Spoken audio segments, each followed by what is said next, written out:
Before moving maybe to the global network, allow me to give you a little bit of information. We signed, as a country, we signed the United Nations Convention Against Corruption in 2003, and it entered into force back in 2006.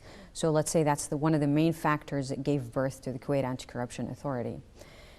Speaking of global networks, we joined last October our first international informal network called the Globe Network. The full name is the Global Operational Network for Anti-Corruption Law Enforcement Authorities. It's quite a long name, but we shortened this to Globe Network. And this is a very important network because it offers anti-corruption practitioners around the world the opportunity to exchange information through secure channels and understand the legal system of other countries in case you need to get in touch or exchange such information with those parties or counterparts. And we also see some of the glimpse about what she's already talking about. Yes, indeed. And this is what we want to talk about a little bit, Anwar. I know a lot of people have heard or read about those things that Kuwait and also like Britain or let's say the USA or anyone, they have an exchanged information about, let's say, corruptors or prisoners, or like, get them here and there. So tell us a little bit about that. That is, it's a delicate matter, to be honest, when you speak about the exchange of information. Exchange of information can take different forms. I mean, you've got something in the public domain, which you can exchange with countries under the convention, under the United Nations Convention Against Corruption, or bilateral agreements Kuwait have signed with other countries, usually whether that is with Nazaha, because we have signed a number of memorandums of understanding, but also sister agencies in Kuwait, like the public prosecution, or perhaps even the FIU, the Financial Intelligence Unit. They have these kind of channels to exchange information according to the terms they have agreed with those countries. So that's really great. So if we want to enrich a little bit and go deeper, I know that we have the other countries around the world to prevent the compact and coming back. Tell us all about that. If you'd allow me to connect both the questions and give you maybe further examples of our networking process or how we get in touch with other countries to combat corruption or prevent it, both ways. We have signed multiple of agreements or memorandums of understanding, MOUs. We've had it signed with the French Republic, with Korea, with the State of Palestine, with Egypt as well. And the terms of these agreements that we have signed circulate around different terms or different fields, including education, research, something we call like capacity building programs, which is training programs, and other let's say prevention-related topics. Well, that's really interesting. And if we want to go deep a little bit, I think Abdulaziz, we have a phone call with us. So for sure, because we already speak about Nazaha, so to enrich the interview, we decided also to enclose a distinctive guest. He's already contributed in the fostering international between Nazaha and its also counterparts and relevant the international organization, including the UN. So let's welcome Dhari Bouyabis. He's already Specialist International Cooperation Department. Hello and good morning, Dhari. Hello, good morning to you, Abdulaziz, Amal, and also my colleague Anwar. I'm pleased to be joining you today on the phone. You're most welcome, and thank you for joining us this morning. You're already greeting also Anwar. So they are already working in the International Cooperation Department, Amal. Indeed, indeed. And hello and good morning, Dhari. And we hope that you and each and every one of your family is well and safe. Dhari, we want to talk a little bit about the corruption. The corruption is considered a danger to countries and societies. Its crimes are deeply concerning. Could you tell us more about which crimes Nazaha combats and the mechanism developed for that purpose? Thank you for the great question. As the name suggests, Kuwait Anti-Corruption Authority, Nazaha is concerned with corruption crimes. These are specific crimes as outlined in Nazaha's establishment law. The crimes include offenses against public funds, bribery, abuse of power, forgery, and other crimes. Nazaha can initiate investigations on its own as it monitors the news about corruption on, for example, newspapers and social media. It has the power to summon persons and collect information from any entity as required. Other than that, Nazaha receives whistleblowers, people who submit complaints about incidents of corruption. These people provide information about possible cases of corruption. Following its investigations, and when there is sufficient information to indicate suspected corruption crime, Nazaha refers the case to the competent authority, namely the public prosecution. Furthermore, it is important to note that whistleblowers are granted with privacy and confidentiality. Their names are never disclosed, not even within Nazaha, except for the competent employee. In addition, Nazaha represents whistleblowers in courts as a means of protection. Whistleblowers are also provided with the necessary administrative and legal protection. Any action taken against them for their role in reporting corruption is deemed void and null. Well, that is really great, Abdulaziz and Dari. Thank you. A lot is to be done with Nazaha. So we are appreciating the efforts of Nazaha, and even Anwar here already with us talking about the importance about Nazaha and what about your department are working. So let's talk about another topic. Another important tool for combating corruption is the financial disclosure system. So we'd like to hear more about this system, who is affected by it, and why it's very important, Dari. Thank you, Abdulaziz, for the question. The financial disclosure is a novel system in Kuwait.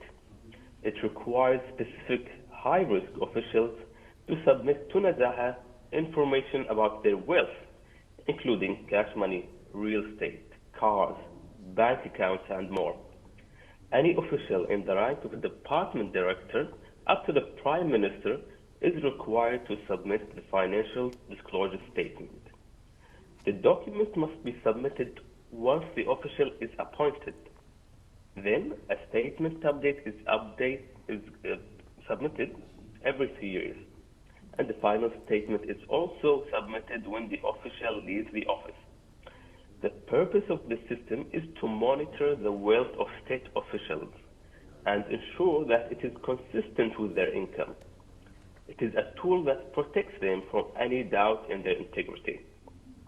Moreover, Nazaha created specialized inspection committees that monitor these statements. If a case of unjustified increase is found, the official is referred to the public prosecution. Both non-submission and the submission of false information are considered crimes punishable by the law. Nice. Also, Dari, this is like what they are telling about the importance about the system for the enclosure, financial enclosure system. Yes, indeed, Abdulaziz and Dari. I know that prevention is at the core of Nazaha's activity. So could you provide an overview of the awareness and education program organized by Nazaha? Sure. Thank you, Amal, for the question. As the saying goes, prevention is better than cure. Nazaha believes in the importance of prevention and has designated a fully operational sector at Nazaha called the prevention sector. This sector is concerned with awareness, education, and research on corruption. Nazaha has held numerous workshops, seminars, and initiatives to raise awareness on corruption. One main partner is the Ministry of Education. We cooperated with the ministry in organizing educational activities and interactive reading sessions on issues related to corruption. We also worked in incorporating anti-corruption values in educational curriculum.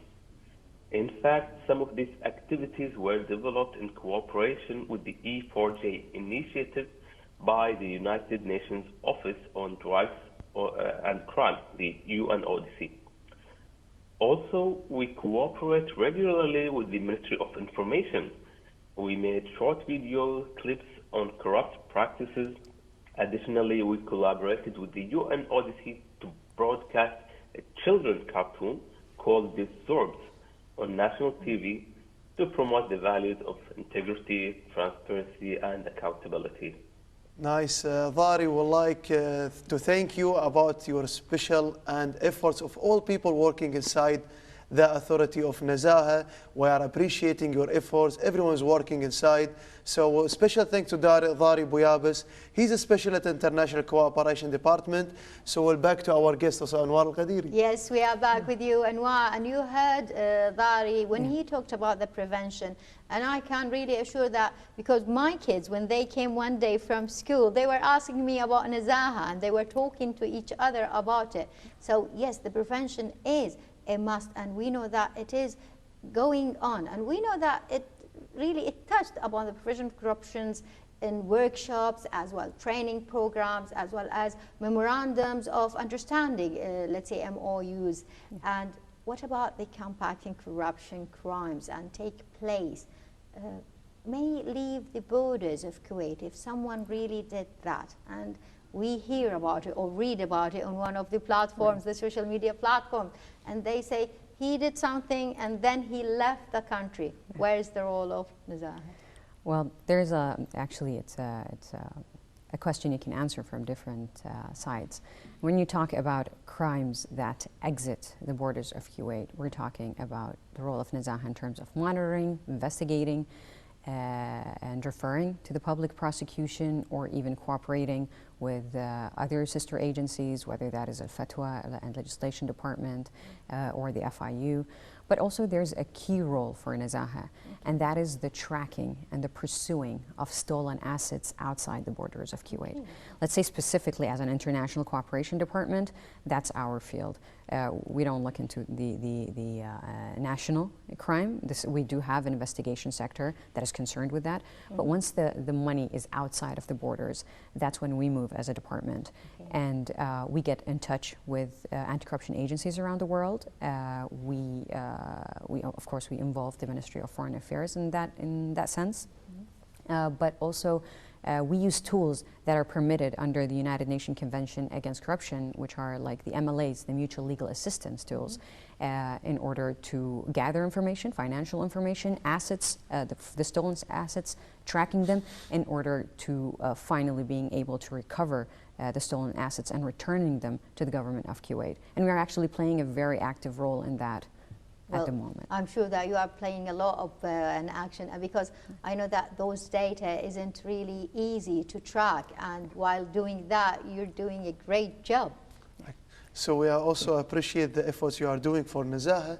People asking sometimes in Nazaha if there is any comprehensive strategy to prevent any anti-corruption, because I know maybe this is one of the common questions always asking you, especially you are in the international department. People ask you in the different field from the GCC countries, especially I see a glimpse of you, like you do like too many contracts, too many we call protocol cooperation. So tell me more about the comprehensive strategy. Sure. Kuwait actually launched its first anti-corruption strategy back in 2019. It was under the patronage of His Highness the late Emir Sheikh Sabah Al-Ahmed. This strategy, it's called the Integrity and Anti-Corruption, Kuwait Integrity and Anti-Corruption Strategy, was released to fulfill national and international aspirations. Nazaha law stipulates that Kuwait needs to have and must have an anti-corruption strategy, but also the convention, the anti-corruption convention that we are members to as Kuwait, encourages countries to adopt anti-corruption policies, especially on a national level. So Kuwait is not the first country, but we are on track, and the term of the current strategy is from 2019 until 2024, and the goal of that strategy is to actually further integrity and transparency and insist and prevail on the rule of law in the community, which I believe is an absolute requirement on a high level. It is. So we see it's like always in high level. Yes, indeed. Anwar, I know this is maybe out of the questions, but a lot has been said, and a talk has been said of money laundering. And that is the essence of now the topic of each and everywhere. Because they say when there were some suspects about money laundering, and then they were released because of lack of evidence. So can you just tell us where Nazaha comes in that place? It depends actually which authority is dealing with that corruption crime. As you understand, Nazaha deals with preliminary investigations, which is the first stage, gathering all the information, profiling, and then referring it to the public prosecution. So that is a matter handled by sister agencies. If there is evidence and support, things will move on, and a case will be made and filed in court. And if there isn't not evidence, I guess things will have to stop at a certain stage.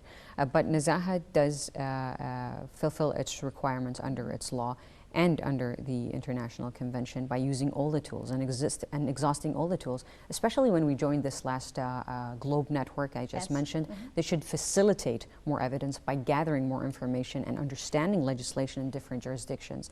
That should help assist us, let's say, put the perpetrators behind the bars. Yes, inshallah. And this makes Kuwait safe a little bit from all the, let's say, chit-chats that happens there, because they are saying if Kuwait didn't really have any legislations about those money laundering or any corruptions, then it would be banned from a certain international aspects as other countries, right? If I understand your question, you mean it as a legislative structure? Yes. Kuwait has the correct legislations, and we have actually been fulfilling the recommendations that are in our assessment reports that are released by international organizations.